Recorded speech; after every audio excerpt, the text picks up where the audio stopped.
الحمد لله رب العالمين والصلاة والسلام على حبيبه محمد وآله وأصحابه أجمعين. أعوذ بالله من الشيطان الرجيم. بسم الله الرحمن الرحيم.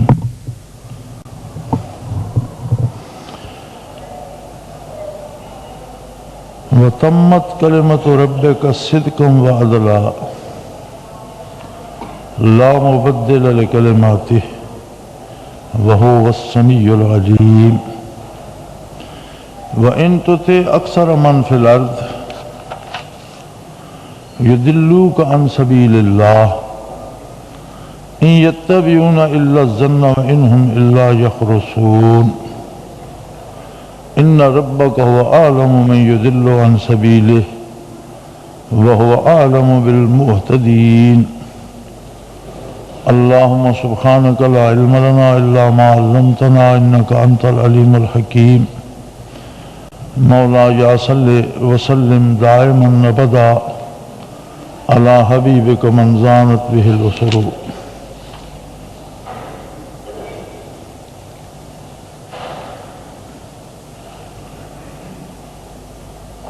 سورہ انعام 8ویں پارے میں ارشاد ہوتا ہے کہ تیرے رب کی بات پوری ہوئی. تمت کلمت ربک، جو بات تیرا پروردگار اے نوع انسانی تم تک پہنچانا چاہتا تھا وہ مکمل ہو گئی. صدقم و عدلا، اس کی دو صفات یقینی ہیں. ایک تو وہ بات ساری کی ساری صدق ہے، سچ ہے، حق ہے، اور دوسری صفت اس کی یہ یقینی ہے کہ وہ عدل ہے، اس میں کسی کے ساتھ کسی طرح کی کوئی زیادتی نہیں، کسی کو اس کے کسی معمولی حق سے بھی محروم نہیں رکھا گیا، کسی کو اس کے حق سے زیادہ نہیں دیا گیا. ہر طرح سے مکمل عدل کی ضمانت دیتا ہے رب العالمین، اس کی پوری سچائی کی اور اس کے پورے عدل ہونے کی. اب ایک طرف یہ بات ہے کہ اس خالق کائنات نے، جس نے اس کائنات کو بنایا، وہ ایسا قادر ہے کہ اس نے ہر فرد کے اندر ایک کائنات بنا دی. اب صدیوں ٹھوکریں کھانے کے بعد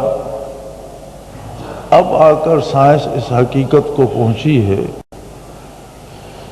کہ وجود کے اندر بھی کھربوں سیل ہیں جن سے مل کر یہ بنتا ہے.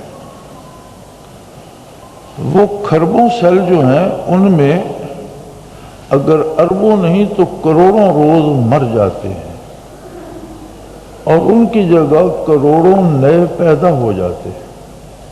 یہ جو وجود انسانی چلتا ہے تو یہ ایسا نہیں ہے جس طرح آپ بچے کو بڑھتا ہوا دیکھتے ہیں تو ایک یقین آتا ہے کہ اس کے وجود میں روز بروز اضافہ ہو رہا ہے، اعضاء و جوارے بڑھ رہے ہیں، قد کاٹ بڑھ رہا ہے، اس کے ساتھ ساتھ عقل و شعور اور فکر میں تبدیلی آ رہی ہے. اسی طرح جوان ہونے کے بعد بھی یہ عمل جاری رہتا ہے. اگر وجود کی بڑھوتری رک جاتی ہے تو دن بھر کے کام کاج میں ہڈیاں گھستی ہیں، خون جلتا ہے، پسینہ نکلتا ہے، جلد گھستی ہے، ہاتھ پاؤں کام کرتے ہیں، دماغ کام کرتا ہے، اور اس میں اس کام میں جہاں اس کی طاقت خرچ ہوتی ہے وہاں اس کا وجود بھی خرچ ہوتا ہے. کروڑوں سیل مر جاتے ہیں روزانہ اور کروڑوں ان کی جگہ نئے پیدا ہو جاتے ہیں. جس طرح روئے زمین پر کروڑوں روح روز مرتے ہیں اور روز پیدا ہوتے ہیں، دنیا آباد ہے۔ جس طرح نباتات میں کروڑوں درخت، کروڑوں پودے روز سوکھ جاتے ہیں، کروڑوں نئے پیدا ہو جاتے ہیں۔ حیوانات میں کروڑوں روز مارے جاتے ہیں، کروڑوں پیدا ہو جاتے ہیں۔ اسی طرح انسانی وجود کے اندر، ایک وجود کے اندر ایک کائنات ہے۔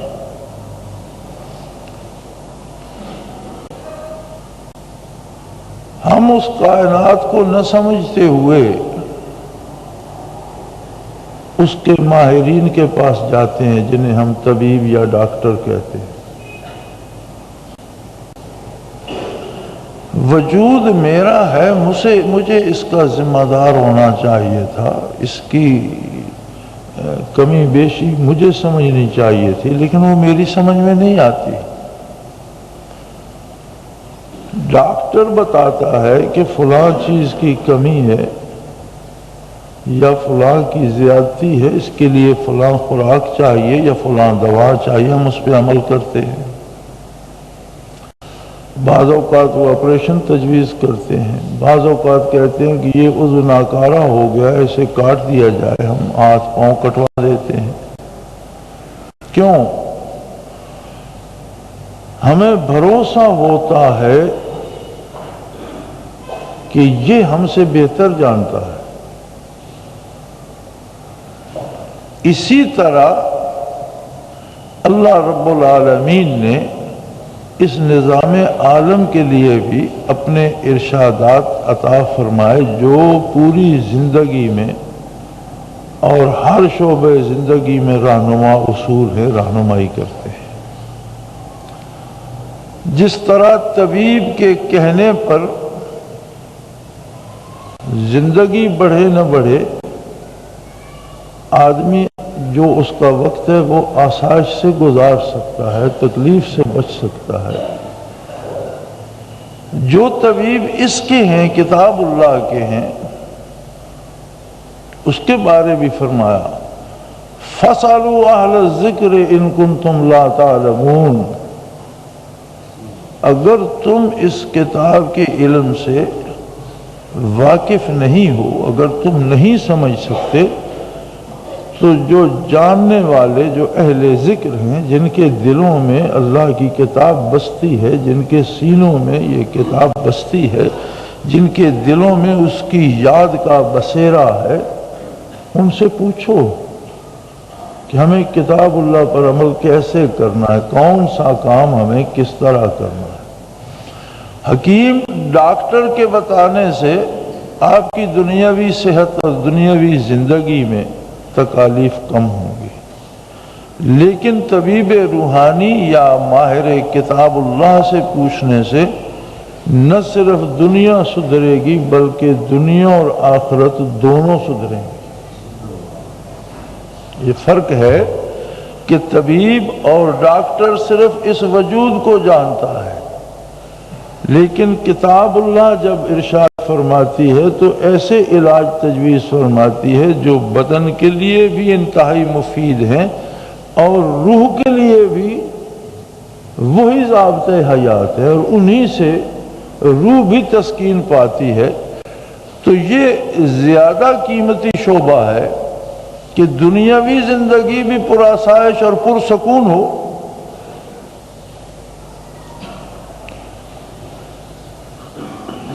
تکلیف یا دکھ اسے کہتے ہیں جو محسوس ہوتا ہے۔ قرب الہی میں اور اطاعت الہی میں جو بظاہر تکالیف ہوتی ہیں وہ بھی راحت میں تبدیل ہو جاتی ہیں، ان میں بھی لذت ہوتی ہے۔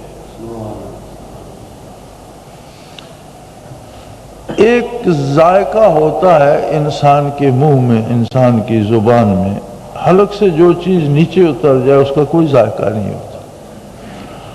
اور بعض لوگوں کو ایک بیماری ہو جاتی ہے کہ ان کی زبان سے قوت ذائقہ ختم ہو جاتی ہے، انہیں آپ میٹھا کھلائے یا کڑوا انہیں کوئی فرق نہیں پڑتا، کیونکہ حلق سے نیچے تو ذائقے کا ویسے سوال پیدا نہیں ہوتا، اور زبان سے قوت ذائقہ ختم ہو گئی تو وہ بھوسا کھا رہے ہیں یا اچھا کھانا کھا رہے ہیں انہیں کوئی فرق نہیں پڑتا، کڑوی چیز دے رہے ہیں آپ یا میٹھی، کوئی فرق نہیں پڑتا۔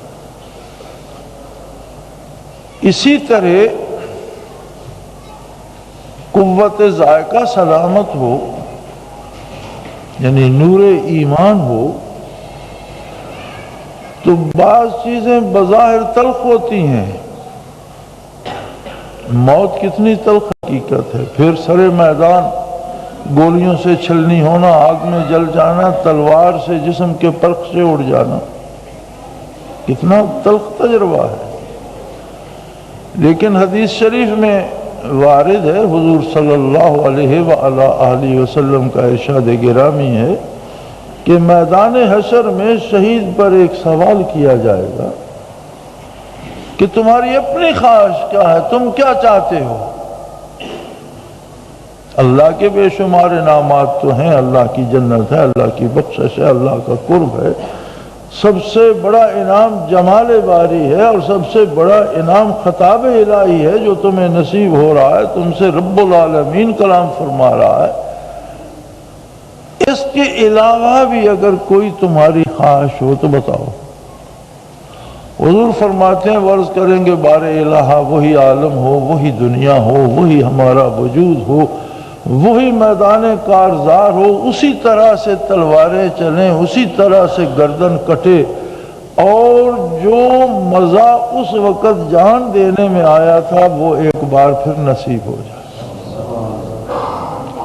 بظاہر یہ کتنا تلخ کام ہے، لیکن انہیں اس میں وہ لطف آ رہا ہے کہ وہ بارگاہ الہی میں کھڑے ہوئے پھر آرزو کر رہے ہیں کہ اس تجربے سے ایک دفعہ پھر گزار دے، جو لذت وہاں آئی تھی وہ پھر نصیب نہیں ہوئی، وہ عجیب لذت اسی لمحے کے لیے تھی۔ تو ارشاد ہوگا کہ وہ وقت بیت چکا اور تم اپنے حصے کا حظ اٹھا چکے، اب آگے کی بات کرو، پیچھے کی نہیں، آگے کی بات کرو۔ اب دنیا پیچھے نہیں جائے گی، آگے جائے گی۔ اسی طرح کفار مکہ نے کچھ قبائل سے ساز باز کی، اور انہوں نے دھوکے سے کچھ صحابہ کو ساتھ لے جا کر کچھ کو شہید کر دیا، کچھ کو گرفتار کر دیا، اور گرفتار شدگان وہ تھے جن کے ہاتھوں اہل مکہ کے اعزا و اقارب بدر میں قتل ہوئے تھے۔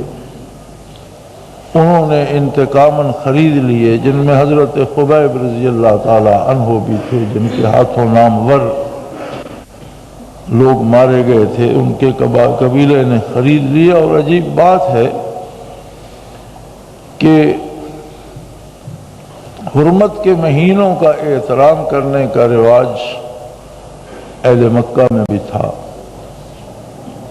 تو انہوں نے انہیں 3 مہینے قید رکھا کہ حرمت کے مہینوں کے بعد انہیں شہید کریں گے۔ بے شمار واقعات ان کی قید کے دوران کی بھی سیرت میں ملتے ہیں، لیکن آخری واقعہ، میں بات کو لمبا نہیں کرنا چاہتا، اپنی بات کرنا چاہتا ہوں کہ جب وہ حرمت کے دن گزر گئے اور انہیں سزا کے لیے اور قتل کے لیے قتل گاہ میں لایا گیا، تو فیصلہ یہ ہوا کہ انہیں سولی پہ بھی لٹکایا جائے، ان پر تیر بھی برسائے جائیں، اور ان کو نیزوں سے بھی چھلنی کیا جائے۔ یہ جو طریقہ ان کی شہادت کا مقرر ہوا اور طے ہوا وہ یہ تھا کہ زیادہ سے زیادہ اذیت کس طرح دی جا سکتی ہے، سولی گاڑ دی گئی، اور طے یہ ہوا اہل مکہ میں کہ ان کو سولی پہ لٹکا دیا جائے، اس کے بعد ان پر تیر برسائے جائے، اس کے بعد نیزوں والے نیزے پھینکے اور ان کے وجود کو چھلنی کیا جائے۔ اب ان سے پوچھا گیا کہ آپ کی کوئی آخری خواہش؟ انہوں نے فرمایا اگر تم اجازت دو تو میں 2 رکعت نفل ادا کر لوں دنیا سے جاتے ہوئے۔ اور چونکہ 3 مہینے قید رہے تھے ان کے ہاں اور بڑی لمبی نمازیں پڑھتے تھے، تو وہ دوگانہ جو قتل سے پہلے لوگ اب بھی پڑھتے ہیں وہ انہی کی بنیاد ڈالی ہوئی حضرت خبیب رضی اللہ عنہ کی.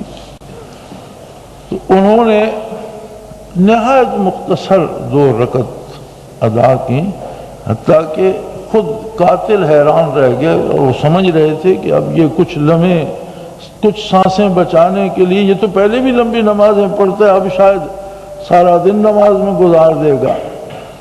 تو وہ حیران ہوئے، انہوں نے کہا تم نے بڑی جلدی ختم کر لی. انہوں نے کہا اس لیے کہ تم یہ نہ سمجھو کہ میں اس تمہاری سزا سے ڈر کر سجدے طویل کر رہا ہوں. جی تو چاہتا تھا کہ وہی لذت سجود کی حاصل کروں اور وہی طویل سجدے کروں، لیکن میں اس بات کا خیال کر رہا تھا کہیں تم یہ نہ سوچو کہ تمہاری سزا کے ڈر سے میں نے نماز لمبی کر دی. اب گردن میں انہوں نے رسا ڈال دیا، تختے پہ کھڑا کر دیا. تو مختلف جن کے لوگ ان کے ہاتھوں قتل ہوئے تھے، ان کے اعزاء و اقارب مل کر کے سارے رسا کھینچیں گے تو آپ نے نگاہ دوڑائی، انسانوں کا سمندر اہل مکہ سارے جمع تھے، سب کو دیکھا اور پھر دعا کی، بار الہ ان میں تو کوئی ایسا بندہ نہیں جو میری خبر میرے آقا صلی اللہ علیہ وسلم تک پہنچا دے. تو قادر ہے ہوا کو حکم دے میرا سلام تو آپ کے حضور پہنچا دے. تو قادر ہے اور تیری تو ساری مخلوق ہے. اب یہاں سوائے ہوا کے مجھے تو کوئی ایسا نظر نہیں آتا، تو ہوا کو حکم دے میرا سلام آپ کے حضور پہنچا دے. اور نبی علیہ السلام مدینہ منورہ میں جلوہ افروز تھے اور آپ وضو فرما رہے تھے اور خادم پانی ڈال رہا تھا اور حضور وضو فرما رہے تھے. تو دفعتاً آپ نے فرمایا وعلیکم السلام ورحمۃ اللہ وبرکاتہ. تو خادم حیران ہوا، سمجھا یا رسول اللہ کسی نے سلام کہا تو نہیں، آپ جواب ارشاد فرما رہے. فرمایا ہوا سلام لائی ہے خبیب کا مکہ سے.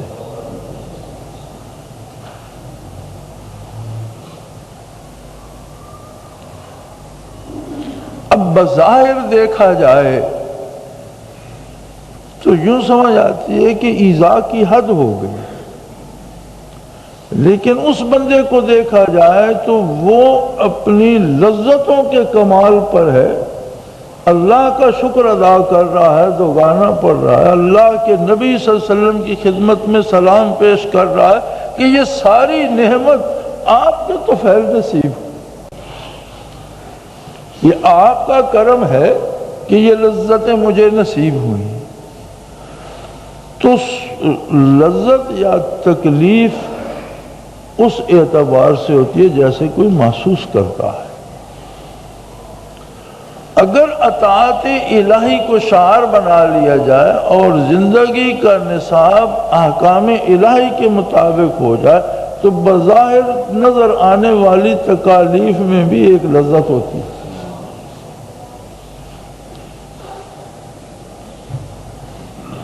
کوئی دکھ دنیا میں نہیں رہتا،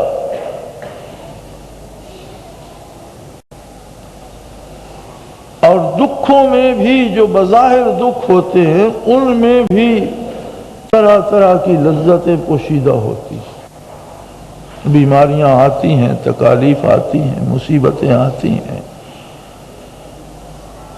قتل ہونا پڑتا ہے، جان گنوانی بھی، یہ سارے پروسیس ہوتے ہیں، لیکن ان میں ایک لذت ہوتی ہے. اور اگر ان حدود سے زندگی باہر نکل جائے تو دنیا کی ساری نعمتیں ہوتی ہیں لیکن ان میں لذت نہیں ہوتی، تلخیاں ہوتی. دولت ہو تو بھی تلخی ہوتی ہے، حکومت اور اقتدار و اختیار مل جائے تو بھی اس میں تلخیاں ہوتی ہیں، محلات میں رہتا ہو تو بھی شب و روز تلخ ہو جاتے ہیں. آپ دیکھتے نہیں کتنے لوگ جو محلات میں رہتے ہیں بے شمار پہرے دار باہر کھڑے ہیں لیکن گولی نہ کھائیں تو نیند نہیں آتی. اور کتنے درویش ہیں جو اللہ کے بھروسے پہ زمین پہ سر رکھتے اور مزے کی نیند لیتے. تو پھر اس رئیس سے تو وہ فقیر اچھا جو بغیر کسی گولی کھائے پتھر پر لیٹ کر سو گیا، اس کے پاس کوئی دولت سکون کی یا کوئی آرام کی چیز ہے؟ پھر فرمایا لا مبدل لکلماتہ، اللہ کی یہ کلمات ناقابل تبدیل ہیں، ان میں تبدیلی نہیں ہو سکتی۔ موسیٰ علی نبینا و علیہ الصلوۃ والسلام کا واقعہ جب قرآن کریم میں نازل ہوا اور اس بستی کا ذکر آیا جنہوں نے حضرت خضر اور حضرت موسیٰ علیہ السلام کو کھانا دینے سے انکار کر دیا، تو وَأَبَوْا أَن يُضَيِّفُوهُمَا، قرآن حکیم میں الفاظ آتے ہیں وَأَبَوْا أَن يُضَيِّفُوهُمَا، انہوں نے انکار کر دیا کہ ان کی وہ مہمانداری کرے یا انہیں کھانا دے۔ جب یہ بات عام ہوئی، اس بستی کے لوگوں تک پہنچی، تو وہ لوگ بارگاہ نبوی میں حاضر ہوئے اور انہوں نے عرض کی یا رسول اللہ، آپ کا ارشاد ہے کہ یہ اللہ کی آخری کتاب ہے اور یہ قیامت تک رہے گی، لوگ قیامت تک اسے پڑھیں گے، سمجھیں گے، یہ باتیں قیامت تک ہوں گی، تو ہمارے باپ دادا کی یہ بات کہ انہوں نے پوری بستی نے 2 بندوں کو کھانا دینے سے انکار کر دیا، ہمارے لیے بڑی باعث شرم ہے۔ آپ ہمارے حال پر رحم فرمائیے، ایک نقطے کا اضافہ فرما دیجئے، ایک نقطے کا، کہ بے کو تے کر دیجئے، ابوا ان یضیفوہما کی جگہ فاتوا ان یضیفوہما اگر ہو تو اس کا معنی ہوگا کہ وہ اس بات پہ تیار ہو گئے کہ ہم آپ کی مہمانداری کرتے، آپ کو کھانا دیتے۔ تو یا رسول اللہ ایک نقطے کی بات ہے، اباؤ کو عطاؤ فرما دیجئے۔ آپ وسلم نے فرمایا میں اللہ کا رسول ہوں، امین ہوں، میرا کام جو وہ ارشاد فرمائے وہ پہنچانا ہے، اسے تبدیل کرنا نہیں، کوئی نقطہ بدلنا میرے بس اور اختیار میں نہیں ہے، یہ اس کی بات ہے، اور لا مبدل لکلماتہ، اس کی بات میں کوئی تبدیلی ممکن نہیں۔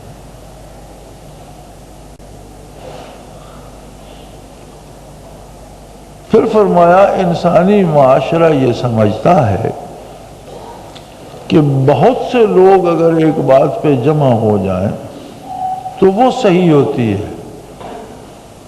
فرمایا یہ نہیں، صحیح یہ ہے جو اللہ نے فرمایا، خواہ اس پہ چند لوگ رہ جائیں۔ سچی اور عدل یہ بات ہے جو اللہ نے عطا کی ہے، خواہ اس پہ تھوڑے لوگ ہوں، وَإِن تُطِعْ أَكْثَرَ مَنْ فِي الْأَرْضِ يُضِلُّوكَ عَنْ سَبِيلِ اللَّهِ، روئے زمین پر بسنے والی اکثریت کی اگر اطاعت کرو گے تو وہ تمہیں اللہ کے راستے سے بھٹکا دیں گے، گمراہ کر دیں گے۔ اس لیے إِن يَتَّبِعُونَ إِلَّا الظَّنَّ وَإِنْ هُمْ إِلَّا يَخْرُصُونَ کہ اکثریت اوہام کی پیروی کرتی ہے اور اٹکل پچو سے اصول بناتے رہتے ہیں۔ اللہ نے جو ارشاد فرمائے ہیں ان میں کوئی وہم یا اٹکل پچو نہیں، یہ سارے حقائق ہیں، عدل ہیں، لیکن قلیل من عبادی الشکور، بندوں میں شکر گزار بندے ہمیشہ کم ہوتے ہیں۔ اکثریت ان لوگوں کی ہوتی ہے جو محض تخمینوں پہ، اندازوں پہ اور اٹکل پچو پہ اصول مقرر کر کے اس پہ چلتے ہیں۔ یہ ایک طرف یہ ذلت کی زندگی ہے اور دوسری طرف نصرت الہی ہے اور فیصلے کی گھڑی ہے۔ میں تو دعا کرتا ہوں کہ اللہ ہمیں حق کا فیصلہ کرنے، اس پر قائم رہنے کی توفیق عطا فرمائے۔ وَآمَنَ الْحَمْدُلِلَّہ۔